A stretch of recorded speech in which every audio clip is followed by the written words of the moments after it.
Sir धन्यवाद। आपका आपका वक्तव्य 20 मिनट आपका वक्तव्य रहेगा मैं सर। देखता हूँ, हो सकता है उसके पहले ही ख़त्म कर दूं, क्योंकि मुझे एक मीटिंग में भी जाना है। तो इसलिए भी जो है कुछ कुछ मुख्य बातें करके हो सकता है मैं जल्दी समेट दूं। तो धन्यवाद प्रोफेसर राजन जी। इस सत्र की अध्यक्षता कर रहे प्रोफेसर शर्मा जी। इस सत्र में जो मेरे साथ अन्य वक्ता हैं, प्रोफेसर सर्वेश कुमार सिंह और डॉक्टर पंकज परासर जी। सेक्रेटरी नेगी जी का भी दिख रहा है मुझे, यहाँ पर उनका खुला हुआ दिख रहा है। और जो भी मित्र उपस्थित हैं यहाँ पर जो सुन रहे हैं, मैं सबका चेहरा नहीं देख पा रहा हूँ, सबको मेरा अभिवादन है। वहाँ आता और आप लोगों से मुलाकात होती और बातचीत होती तो अधिक अच्छा लगता, लेकिन परिस्थितियों सबसे अच्छा तो वही रहता सर। कुछ परिस्थितियां ऐसी रहीं कि मैं आ ना सका। और आज भी कल नेट हमारा काफ़ी डिस्टर्ब था, मुझे लग रहा था आज भी अगर हुआ तो शायद और दिक्कत ना आ जाए। एक बहुत अच्छे विषय पर प्रोफेसर राजेंद्र जी ने इसको रखा है, इस बातचीत को रखा है। सामान्यतः अब होता यह है कि हम लोग इस कदर अपने जीवन में, अपने साहित्य में आगे बढ़ चुके हैं कि जो तमाम लोक की विधाएं थीं, जो लोक रुचि से जुड़ी चीज़ें थीं, वो हम लोग विस्मरण करते जा रहे हैं। और उस विस्मरण का एक असर है कि वो चीज़ें कहना चाहिए कि धीरे धीरे विलुप्त हो रही हैं हमारे। मैं नहीं जानता और इलाकों के बारे में। हमारे अपने इलाके में जो भोजपुरी इलाका है, जहाँ मैं पैदा हुआ, जहाँ मैं पला बढ़ा, उस इलाके में एक बहुत प्रसिद्ध शैली हुआ करती थी, नौटंकी शैली कहते थे उसे। लोकनाट्य का बहुत ही प्रभावशाली रूप था। हम अपने बचपन में उसे देखते हुए बड़े हुए। धीरे धीरे हुआ यह कि अब वो कहीं दिखाई नहीं देता भोजपुरी इलाके में, यदा कदा दिख जाए। यह जरूर हुआ कि वह उठ करके नेशनल स्कूल ऑफ ड्रामा आ गया। नेशनल स्कूल ऑफ ड्रामा में कभी कभी उस शैली में नाटक होते हैं, या सिनेमा में कुछ लोगों ने वो फार्म ले लिया, मेरा पिया घर आया जैसे गीत जो फिल्माए गए वो उसी शैली से लेकर के फिल्माए गए। बहरहाल, लोकनाट्य के साथ सबसे ज़रूरी चीज़ है कि किस रूप में मैं उसे याद करता हूँ, देखता हूँ, एक अध्येता के रूप में भी और अपने जीवन में भी किस रूप में मैं देख पाया उसे।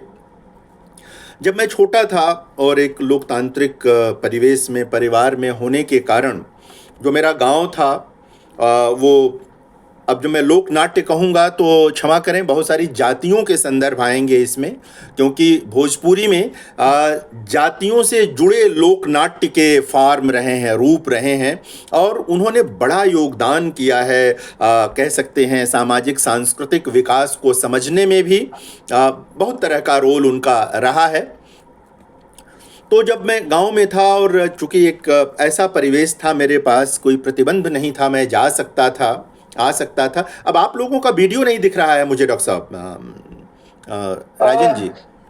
हाँ, यहाँ पे बिल्कुल स्पष्ट है सर। अब आ रहा है, अब आया आपका। कुछ धुंधला धुंधला सा आ गया था। तो वो जो परिवेश मिला उसमें, गांव में कई बार जब शादी विवाह या इस तरह के अवसर होते थे, तो जो यादव समुदाय था उनका अहिरौआ था, जो कहार समुदाय था उनका कहरौआ कहते थे। इसी तरह दलित जातियों में भी अलग अलग जातियों के नाट्य फार्म थे। जो धोबी लोग थे उनका अलग था, जो चमड़े का काम करते थे उन लोगों का अलग अलग रूप था। और वो बहुत प्रभावशाली था, वो बहुत प्रभावशाली था। और एक तरह से जब इसको देखें तो यह हम पीछे पढ़ते आए हैं और इसको हमने व्यवहार में देखा वहाँ पर कि यह एक तरह का प्रत्याख्यान भी था।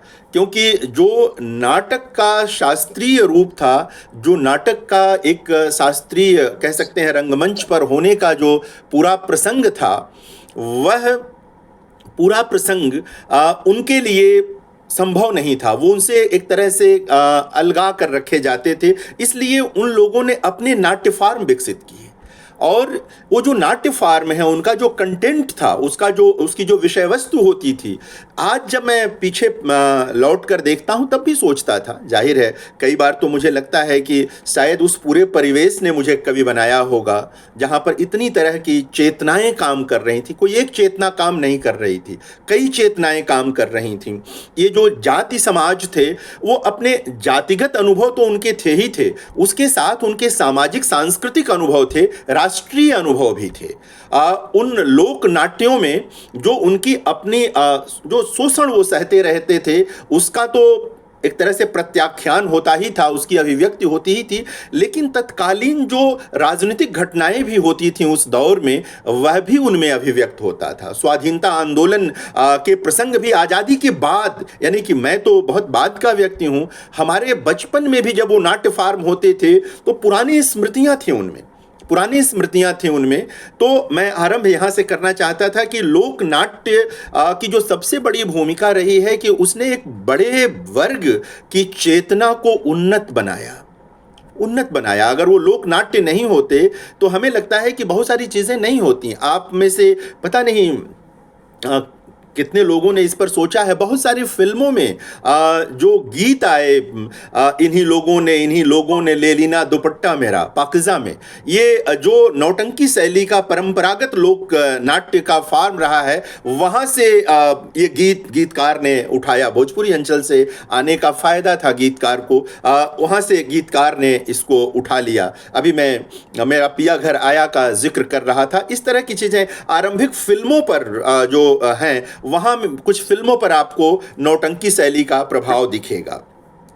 तो ये मैं पृष्ठभूमि के तौर पर ये बात करना चाहता था कि ये चीज़ें थीं जो ये लोक नाट्य थे। जैसे मान लीजिए जो यादव समुदाय का लोक नाट्य था, अगर आप आज, मैं नहीं जानता कि लिखित रूप में किसी ने उसे इकट्ठा किया है या नहीं किया है, लेकिन मेरी स्मृति में जितना है, जब हम उसे देखते थे तो उसमें जो पूरी जाति व्यवस्था थी, या जो कहार समुदाय का मैंने देखा, या जो दलित समुदाय के लोक नाट्य मैंने देखे, उनमें जाति व्यवस्था का प्रत्याख्यान था, जातिगत शोषण का प्रत्याख्यान था।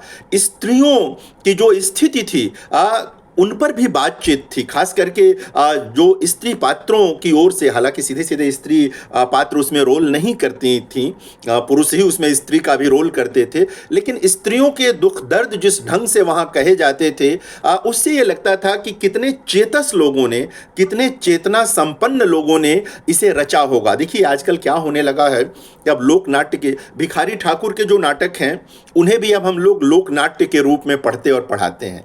लोक नाट्य का मतलब तो यह होना चाहिए, या होता ही है, या लोकगीत का मतलब कि जिसका कोई एक रचनाकार न हो, जिसके रचनाकार का कुछ पता न हो, और एक तरह से वो सामाजिक कर्म है, यानी एक तरह से पूरे समाज की चेतना जहाँ पर हमें दिखती हो। भिखारी ठाकुर के नाटकों के बारे में भी ऐसा माना जाता है, ऐसा कहा जाता है विद्वानों द्वारा, कि समाज में जो चीज़ें चलती चली आ रही थीं, दरअसल उन्हें ही उन्होंने एक रूप दिया और लिखा। अपने जीवन में उनकी 12 रचनाएं उपलब्ध हुईं, और वो उन 12 रचनाओं पर कभी अगर विचार करें, या राहुल सांकृत्यायन के जो 8 रचनाएं हैं एकांकी विधा में, उन रचनाओं पर कभी विचार करें, देखें वो एक तरह से वो लोक नाट्य की तरह हो गई, लिखी गई हैं, कागज़ पर आईं, लेकिन उनका जो पूरा परफॉर्मेंस था, उनका जो एक तरह से प्रदर्शन था, वो लोक नाट्य के रूप में हुआ। कई बार तो हम लोग जानते हैं, भिखारी ठाकुर का तो लोग जानते हैं, राहुल जी के तो नाटक जो खेले गए, बहुत सारे लोगों को पता भी नहीं कि लिखा किसने था, और यही इसकी उपलब्धि भी है। मेरे ख्याल से भिखारी ठाकुर भी यही चाहते रहे होंगे कि जो वो चेतना देना चाहते हैं वो लोगों तक पहुंच जाए। भिखारी ठाकुर के जितने नाटक हैं, उनका विदेशिया सबसे ज़्यादा लोकप्रिय हो गया, और विदेशिया के बारे में आप में से अधिकांश लोग जानते होंगे। कलकत्ता जो हमारी तरफ का सबसे बड़ा बाज़ार था, हमारी तरफ का क्या, इस पूरे देश का आज़ादी के दौर में सबसे बड़ा बाज़ार था। ईस्ट इंडिया कंपनी वहाँ थी, अंग्रेज़ों की राजधानी लंबे समय तक कलकत्ता थी। तो ये जो पूर्वी उत्तर प्रदेश और बिहार के लोग बड़ी संख्या में वहाँ नौकरी करने जाते थे, और वो श्रमिक से लेकर के ऊपर तक की नौकरियाँ करते थे, और उसमें कई बार जाते थे तो लौटते ही नहीं थे। एक जो भोजपुरी इलाकों में एक एक तरह का अंधविश्वास था, जिसके बारे में बहुत बाद में अनिल यादव ने भी अपने जो उनकी यात्रा वृतांत है उसमें उसका जिक्र किया है कि जो बंगाल की स्त्रियां थीं वो जादूगरनी थीं, और इधर के जो पुरुष जाते थे वो उनके जादू में आ जाते थे और कभी लौटे ही नहीं। हालांकि यह भी एक पितृसत्तात्मक दृष्टिकोण है देखने का इस तरह से, क्योंकि शोषण की व्यवस्था तो दोनों तरफ थी, इधर की स्त्री भी उसी तरह की थी, उधर की स्त्री भी इसी तरह की थी। ऐसा मुक्ति जैसा कोई चीज़ नहीं था कि उधर ज़्यादा मुक्ति है इधर कम मुक्ति है, शोषण का पूरा तंत्र वही था। लेकिन जो पुरुष इधर से चले जाते थे वो कई बार लौटते नहीं थे, और लौटते भी थे तो बहुत आधे अधूरे लौटते थे। कईयों का तो एक परिवार ही उधर बस जाता था, इधर का परिवार छूट जाता था। तो विदेशिया शैली जो ले करके आए भिखारी ठाकुर, वह एक तरह से कह सकते हैं कि उस पूरे इलाके का, यानी भोजपुरी प्रांत तो बना नहीं कोई, लेकिन जो पूरा भोजपुरी क्षेत्र है, यहाँ तक कि अवधी का भी जो क्षेत्र है, उस पूरे क्षेत्र की स्त्रियों को वाणी मिली, उसमें स्त्रियों का दुख दर्द उसमें व्यक्त हुआ है कि कितनी अकेली पड़ गई वो स्त्रियां, जो एक पारिवारिक संरचना है उसमें भी वो अकेली पड़ गईं, और जो पति था वो तो छोड़कर चला ही गया। इसी से जुड़ा हुआ उनका एक नाटक जो बहुत लोकप्रिय हुआ, और गबर घिचोर जिसे लोग कहते हैं, जिसमें पुरुष जो है वो चला जाता है, लौटता नहीं है, और इस बीच उसकी पत्नी जो है वो माँ बनती है, जाहिरा तौर पर उसका पिता कोई और है। फिर वो संतान किसका होगा, इसको लेकर एक लंबी बहस है नाटक में। एक चीज़ और मैं बताऊं कि भिखारी ठाकुर के नाटकों में संवाद, अधिकतर जो संवाद हैं वो छंद में हैं, गायन शैली में हैं। यह भी लोक की एक विशेषता रही है कि लोक नाट्य में कविता की बड़ी भूमिका रही है, छंद की बड़ी भूमिका रही है, क्योंकि वो अधिक ग्राह्य होता था, लोग उसके साथ आसानी से जुड़ते थे, उसके गायन से जुड़ते थे। तो भिखारी ठाकुर के जो गबर किशोर है वहाँ पर भी है, पंचायत बैठती है, पंच हैं, पंच कभी एक जो दूसरा पुरुष है वो पिता होने का दावा करता है और कहता है कि ये बेटा मेरा होना चाहिए। जो स्त्री है उसका जो पति है वो कहता है कि मेरी पत्नी से पैदा हुआ है तो ये मेरा बेटा होना चाहिए। क्योंकि बेटे पर अधिकार बहुत रोचक नाटक है, और रोचक इस अर्थ में भी है कि इसमें एक स्त्री की चेतना भी उभर करके आई है, एक स्त्री का हक उभर करके आया है। बहुत सारे तर्क हैं, वो पुरुष तर्क करता है कि ये मेरा बच्चा है तो मेरे पास आए, ये जो स्त्री का पति है वो कहता है कि चाहे ठीक है सीधे मेरा अंश नहीं है लेकिन मेरी पत्नी से पैदा हुआ है, मेरे पास आएगा।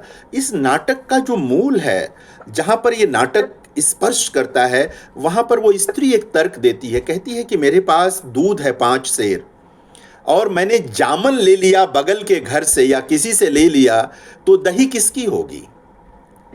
क्या जामन देने वाले की दही होगी या दही मेरी होगी? हाँ, तो वो कहती है बेटा तो मेरा है, न तुम्हारा न तुम्हारा, न तुम्हारा न तुम्हारा, ये बेटा मेरा है। यह जो स्त्री चेतना की बात है, आज से लगभग 100 साल पहले का ये नाटक है, लगभग 80 साल तो मान ही लीजिए इसको। आप देखें आज जिस स्त्री चेतना की हम बात कर रहे हैं, जिस स्त्री विमर्श की बात कर रहे हैं, जिस चेतस भाव की बात कर रहे हैं, एक लोक नाटककार जिसकी अपनी कोई परंपरागत पढ़ाई ठीक से नहीं हो पाई थी, जो नाई समुदाय में जिसका जन्म हुआ था, यानी शोषण का जो एक पूरा तंत्र है, जाति व्यवस्था में जिसे भी मतलब एक तरह से कह सकते हैं कि निचले पायदान पर जिसको रखा गया था, वह आदमी जब एक नाटक रचता है, एक लेकर आता है अपनी मतलब एक तरह से सैकड़ों साल का जो अनुभव है, उसके पूर्वजों का भी जो अनुभव है स्त्रियों का, तो कैसे उसमें इस सत्य को लेकर आता है, आज चकित करने वाला ये तर्क है। यह तर्क, यह चेतना जो उस स्त्री में है, यह लोक देता है। ये लोक में यह जो चीज़ है जिसे हम विस्मृत करते जा रहे हैं। हम सोचते हैं कि सब कुछ जो किताबों में आ गया है वही है, अनुभव से जो चीज़ें निकलती हैं, चेतना से। तो यह भिखारी ठाकुर का एक बहुत बड़ा योगदान है। स्त्रियां जो विलाप करती हैं गृहस्थ जीवन का, इस पूरे आप भिखारी ठाकुर के वहाँ ही नहीं, आप मेहरारून की दुर्दशा राहुल सांकृत्यायन का जो नाटक है वहाँ पर भी देखेंगे, स्त्रियों का दुख और जाति व्यवस्था का दंश आपको भोजपुरी के लोक नाटकों में लगातार दिखाई देगा, लगातार दिखेगा कि ये चीज़ें वहाँ पर उपलब्ध हैं, दोनों चीज़ें।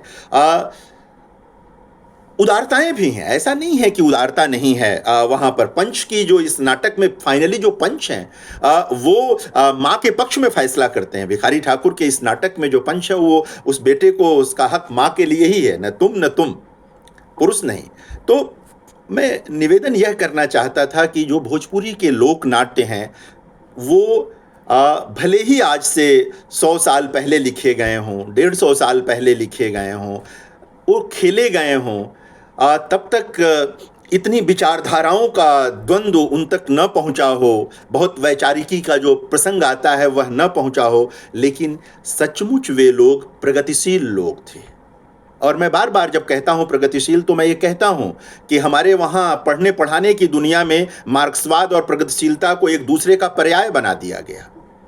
बिना मार्क्सवादी हुए भी कोई प्रगतिशील हो सकता है। जीवन में जो कुछ भी अग्रगामी है वो प्रगतिशील है, आप आगे जा सकते हैं, पर्याय बनाने की जरूरत नहीं है। मार्क्सवाद एक चीज है, प्रगतिशीलता बिल्कुल दूसरी चीज है। हमारे वहाँ घनानंद जैसा कवि है जो आधुनिकता के आने से 100 साल पहले, 150 साल पहले आधुनिक है, उसकी चेतना आधुनिक है। तो ये जितने लोक नाट्य हैं, कई बार मुझे लगता है कि ये जो हमारे भारत में खासकर लेखन में जो आधुनिकता आई, जिसके बारे में हम लोग मानते हैं कि शेखर एक जीवनी पहला मुकम्मल आधुनिक उपन्यास है, ये वही दौर है जब भिखारी ठाकुर अपने नाटक लिख रहे हैं। और भिखारी ठाकुर के नाटक, लोक नाट्य जिनको हम अब मानने लगे हैं, वो बिल्कुल आधुनिक चेतना से संपन्न नाटक हैं। वो आज की स्त्री की बात करते हैं, आज के पुरुष की बात करना चाहते हैं, और जो पितृसत्ता की छाया है, जो शोषण की छाया है, जो सामंतवाद की छाया है और तत्कालीन साम्राज्यवाद की जो छाया है, वो उसकी भी बात करते हैं, अंग्रेजी दमन की भी बात करते हैं। वो ये सारी चीज़ें उनके वहाँ हैं, ये चीज़ें वहाँ पर हैं। आप उन नाटकों को देखेंगे तो उनमें आर्थिक प्रश्न है, विदेशिया होता ही नहीं। अगर उन श्रमिकों को अपने इलाकों में काम मिल जाता तो उन्हें अपनी जगह छोड़कर जाने की ज़रूरत नहीं पड़ती। ये लोक नाटक उस समस्या को उठाते हैं कि सबसे बड़ी समस्या जो है वो काम की समस्या है। उनके पास श्रम है, उनके पास सब कुछ, लेकिन काम नहीं है उनके पास। बाजार कहीं दूर बसा हुआ है, काम कहीं और है। ये कितना बड़ा प्रश्न था जिसे लोक नाटकों में, भोजपुरी के लोक नाटकों में लोक नाट्यकार उभार रहे थे। और एक व्यक्ति जो कमाने विदेश चला जाता है तो आर्थिक रूप से तो परिवार को संपन्न करता है, लेकिन जो उसका अपना निजी जीवन है, उससे जुड़ी स्त्री का जीवन है, उससे जुड़े बच्चों का जीवन है, वो कितना छिन्न भिन्न हो जाता है। इस पर फोकस आता है इन नाटकों में। जो जाति व्यवस्था है वो भी भिखारी ठाकुर के वहाँ बहुत व्यंग्यात्मक है। अगर पढ़ेंगे तो आपको बार बार कबीर याद आएंगे और लगेगा कि एकदम सीधे कबीर से जुड़ जाते हैं भिखारी ठाकुर, कि वो उसी तरह के प्रश्न, उतने ही तीखे चुभने वाली बातें करते हैं जाति को लेकर के, जो जातिगत श्रेष्ठता है उसको लेकर के, इन तमाम प्रश्नों को लेकर के वो वहाँ ये बातें करते हैं और लेकर आते हैं। मित्रों, आज जरूरी हो गया है कि जितने लोक नाट्य, भिखारी ठाकुर के तो उपलब्ध हैं, राहुल सांकृत्यायन के उपलब्ध हैं, लेकिन ये जो परंपरागत जातियों के भोजपुरी में लोक नाट्य थे, जिनका मैं कह रहा था, यादव समुदाय, कहार समुदाय, तमाम जो दलित जातियां थी उनकी, इनके भी संकलन की ज़रूरत है। इससे ये पता चलेगा कि जो मुक्ति की चेतना आज दिखाई दे रही है, दरअसल इसका एक अनावरत प्रवाह सैकड़ों साल से चल रहा है। यह कोई एक दिन की बात नहीं है, यह कोई एक दिन में आई चेतना नहीं है। ये एक अनवरत प्रवाह है जिसने एक मुकम्मल संसार आज की तारीख में बनाया है। और आज अगर हम विकास के किसी पायदान पर खड़े हैं, सांस्कृतिक रूप से, सामाजिक रूप से, तो उनमें लोक नाट्यों की बड़ी भूमिका है। और भोजपुरी इलाके के में जाहिर है कि भोजपुरी लोक नाट्यों की भी है। बहुत आभार, बहुत धन्यवाद ये अवसर देने के लिए और बातचीत रखने के लिए। धन्यवाद सर।